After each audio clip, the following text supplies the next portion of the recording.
साल 2017 था। मैंने दिल्ली यूनिवर्सिटी से अपना ग्रेजुएशन कंप्लीट किया। उसके बाद एयरफोर्स का एग्जाम एफकेट दिया, साथ में एसएससी सीजीएल की कोचिंग लेना शुरू किया। पढ़ाई चल रही थी, एग्जाम पास आ रहा था, एफकेट का रिजल्ट भी आया। 3.5 मार्क्स से मेरा सिलेक्शन नहीं हो पाया। लेकिन इस सब के बीच में एक चीज थी जो मैं नहीं छोड़ पा रही थी, हर फ्राइडे जाके थिएटर में नई फिल्म खुद से देखना। और ऐसे ही एक फ्राइडे मेरी जिंदगी में अंधाधुन आती है। एक दोस्त से उस फिल्म की एंडिंग डिस्कस कर रही थी, उसको मजा आया तो उसने बोला रिकॉर्ड करके इंटरनेट पे डाल देते हैं। रात में 10 बजे वो वीडियो डाला और 12 बजे तक उस पर 250 व्यूज आ गए थे, जो सुबह 2000 में बदल गए। बस यहाँ से फिल्मी इंडियन की शुरुआत हो गई। ये सब राम कहानी मैं आपको इसीलिए बता रही हूँ क्योंकि काफी लोग मुझसे पूछते हैं 7 साल हो गए लेकिन मैंने अपने चैनल पे कभी किसी चीज का ऐड क्यों नहीं किया। क्योंकि ड्यू से 3 साल की डिग्री लेने के बाद भी जो चीज मुझे खुद का रिस्पेक्ट नहीं दे पाई वो एक 3 मिनट के वीडियो से मिल गया। इसीलिए ना मैं अपने चैनल पे कभी ऐड करती हूँ और ना ही जिंदगी में कभी करूंगी। और ये पूरी 7 साल की मेहनत सिर्फ 7 सेकंड्स में वही लोग मुझसे छीनना चाहते हैं जिनकी फिल्मों के लिए 7 सालों में रात दिन मैंने बिना रुके काम किया है और शायद वो ये जानते तक नहीं है। पिछले हफ्ते 5 सितंबर को बहुत सारी मूवीज आई, मैंने सारी देखी, सबका रिव्यू डाला और जैसा अक्सर होता है कुछ लोगों को वीडियो पसंद आया, कुछ को नहीं आया। जब मैं किसी का रिव्यू कर सकती हूँ तो लोग मेरा भी रिव्यू कर सकते हैं, इसमें कुछ गलत नहीं है। सबको इस देश में फ्रीडम ऑफ एक्सप्रेशन की आजादी है। तो मेरे वीडियो पे अच्छे खासे व्यूज हो गए थे, लेकिन फिर संडे को पता चलता है उस वीडियो पे सीधा फिल्म के प्रोड्यूसर ने खुद के चैनल से कॉपीराइट स्ट्राइक डलवा दिया है। पहले मुझे लगा कुछ मिसअंडरस्टैंडिंग हुई है, कुछ एरर हुआ होगा। कॉपीराइट स्ट्राइक पहली बार नहीं हुआ था, काफी बार हो चुका है, लेकिन बात करने से हमेशा सॉल्व हो जाता है। इसीलिए मैंने प्रॉपर लैंग्वेज में सीधा अपने शब्दों में बहुत रिस्पेक्ट के साथ उनकी मेल आईडी पे अपना प्रॉब्लम शेयर किया और उनके रिप्लाई का वेट करने लग गई और अगले दिन पहले की तरह वीडियोस डाल के आगे बढ़ गई।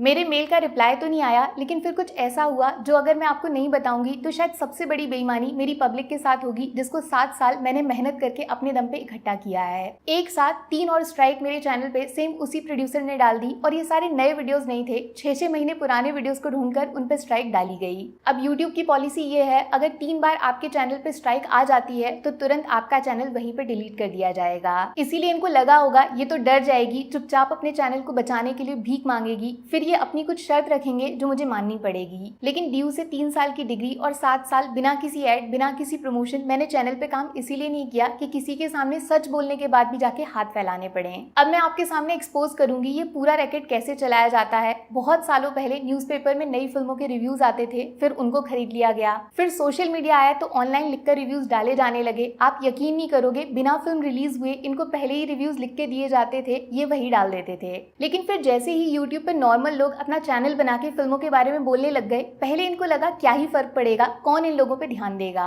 लेकिन जैसे ही ये फिल्म रिव्यू कैटेगरी बड़ी हो गई तो इनको टेंशन होने लगा, इनको कंट्रोल कैसे करेंगे, ये कोई मुंबई में बैठे हुए दोस्त रिश्तेदार तो है नहीं। तब इन्होंने क्रिएटर्स को कांटेक्ट करना शुरू किया, कुछ पैसों से मान गए तो कुछ को एक्टर्स के इंटरव्यू का लालच देकर उनको खुद से जोड़ लिया।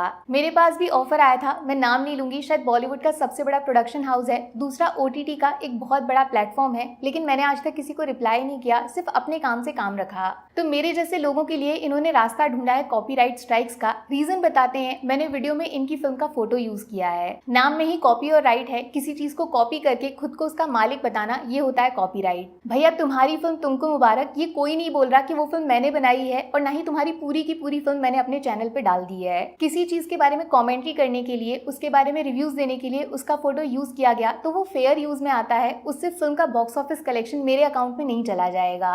बॉक्स ऑफिस से तो इनको लेना देना ही नहीं है। कोमल नहाटा सर ने विद प्रूफ बताया था कैसे आजकल फिल्म मेकर्स खुद अपनी फिल्मों की टिकट खरीद रहे हैं। जो एक्स्ट्रा खर्चा ये आजकल करते हैं वो हम जैसे क्रिएटर से वसूलना चाहते हैं कॉपीराइट स्ट्राइक्स डाल के। सोचो अगर प्रेमानंद महाराज कॉपीराइट स्ट्राइक्स डालने पे आ जाएं तो इंडिया में 50% यूट्यूब और 50% इंस्टाग्राम चैनल्स अभी आज डिलीट हो जाएंगे। लेकिन उनके बारे में बात करना, राधा रानी, भगवान कृष्ण के बारे में बात करना, यही तो वो चाहते हैं। इसके लिए वो कोई कॉपीराइट स्ट्राइक नहीं देंगे, जितना उनके बारे में बात करोगे उनको अच्छा लगेगा। फिल्म क्रिएटर्स का भी यही काम है, वो फिल्मों के बारे में बात करते हैं। ये उनके लिए भगवान जैसा है, उनका करियर है, रोजी रोटी है। कोई ईमानदारी से काम करेगा तो उस पर स्ट्राइक डाल दोगे। अगर टारगेट करना ही है तो पायरेसी वेबसाइट्स को जाके करो ना, वो तो बिना डरे पूरी की पूरी फिल्म थिएटर से रिकॉर्ड करके इंटरनेट पे फैला देते हैं, उनको क्यों नहीं मिलती कॉपीराइट स्ट्राइक। और ज्यादा शिकायत है आपको, मैंने आपके फोटोज यूज किए तो ऑप्शन होता है क्लेम डालने का, उससे उस वीडियो से जितना रेवेन्यू आएगा वो पूरा का पूरा उस चैनल को चला जाएगा। लेकिन ये उनका इरादा ही नहीं है। जितना मैंने टोटल यूट्यूब से कमाया है 7 सालों में, उतना ये 7 मिनट में रोज कमाते हैं, फिर भी सोचो शांति नहीं मिल रही है। इनका क्या इरादा है? एक न्यूज सुनी होगी आपने थोड़े दिन पहले, बहुत सारे प्रोड्यूसर्स मिलके एक मीटिंग करने वाले हैं जिसमें नेगेटिव रिव्यूज डालने वाले इन्फ्लुएंसर्स, रिव्यूअर्स पे क्या एक्शन लेना है वो डिस्कशन होगा। मतलब सब कुछ कर लेंगे, बस एक अच्छी फिल्म नहीं बनाएंगे, और बुरी फिल्म को बुरा बोला तो ये सारे प्रोड्यूसर मिलके कॉपीराइट स्ट्राइक डाल के किसी की रोजी रोटी, उसका पूरा करियर खत्म कर देंगे। और कुछ नहीं, बस एक कंट्रोल सिस्टम बनाना चाहते हैं पेड रिव्यूज का, जैसे न्यूज़पेपर के टाइम में हुआ करता था। पैसे लेकर अच्छा बोलो, वरना डर से अच्छा बुलवाया जाएगा, वरना चैनल उड़ा दिया जाएगा। प्रॉब्लम ये भी है, फिल्म कंटेंट क्रिएटर्स की वजह से पब्लिक अब KGF, कांतारा, लोका जैसी मूवीज के बारे में जानने लगी है, जिससे साउथ की फिल्म भी अब डायरेक्ट नॉर्थ में रिलीज होने लगी है। इनका जो पावर था थिएटर ओनर्स के ऊपर वो ढीला पड़ रहा है, तो कंटेंट क्रिएटर्स को ही खत्म कर दो। सेम यही केस हुआ था मोहक मंगल के साथ भी। उसके चैनल पे 2 बार स्ट्राइक्स डाल के उसको अपने हाथों की कठपुतली बनाना चाहते थे, 45 लाख तक डिमांड कर रहे थे। भाई अगर पैसे ही चाहिए ना तो आप बहुत गलत इंसान को टारगेट कर रहे हो। ना तो मैं ऐड करती हूँ और ना ही आप लोग मुझे खरीद पाते हो। पैसे कहाँ से लाऊंगी मैं? मेरे पास जो है बस वो ये पब्लिक है। और मैं यकीन से बता सकती हूँ ये सिर्फ मेरे साथ नहीं हो रहा है, बहुत सारे लोग इस चीज से मेंटली परेशान होंगे। सोचो बड़े चैनल्स पे ये सब खुलेआम कर सकते हैं तो छोटे क्रिएटर्स को कितना टॉर्चर करते होंगे। अब बस बहुत हुआ, डरना नहीं है। जैसे मोहक ने ये मेल लिखा था, मैं भी same to same prime minister of India Narendra Modi और minister of information and broadcasting Ashwini Vaishnaw को लिखने जा रही हूँ freedom of speech plus power का मिसयूज करने के लिए। तो नीचे दोनों की मेल आईडी शेयर कर दूंगी। अगर आपको भी किसी ने इसी तरह डराया धमकाया है तो सारे मेल्स, जो भी मैसेजेस आए हैं, कोई कॉल रिकॉर्डिंग है, सब कुछ इकट्ठा कर लो, सब बता देना। लेकिन हम सबको बचाना पब्लिक के हाथों में है। आप लोग जिनके लिए हम काम करते हैं, कोई भी क्रिएटर आपसे मदद मांगता है तो प्लीज एक बार उसको सुन लेना। बस लोग सब देख रहे हैं और अच्छे से जानते हैं इस सब के पीछे मास्टरमाइंड कौन है, ये ऊपर तक पता होना चाहिए, उसको एहसास होना चाहिए। मेरी टेंशन मत लेना आप, ये चैनल डिलीट करवा देंगे तो हो जाने दो, दूसरा बना दूंगी। मैं अपने नाम को मरने नहीं दूंगी, फिर से पब्लिक कमा के सच बोलना शुरू कर दूंगी। मैंने आज तक कभी अपने चैनल को लाइक सब्सक्राइब करने को नहीं बोला, बट प्लीज लाइफ में मेरी कभी कोई बात अच्छी लगी है, मेरी वजह से कुछ अच्छा देखा है तो ज्यादा से ज्यादा लोगों तक इस वीडियो को पहुंचा देना, शेयर कर देना, ट्विटर, इंस्टा चाहे जहां डाल देना। मैं कॉपीराइट स्ट्राइक नहीं डालूंगी। Take care, bye bye.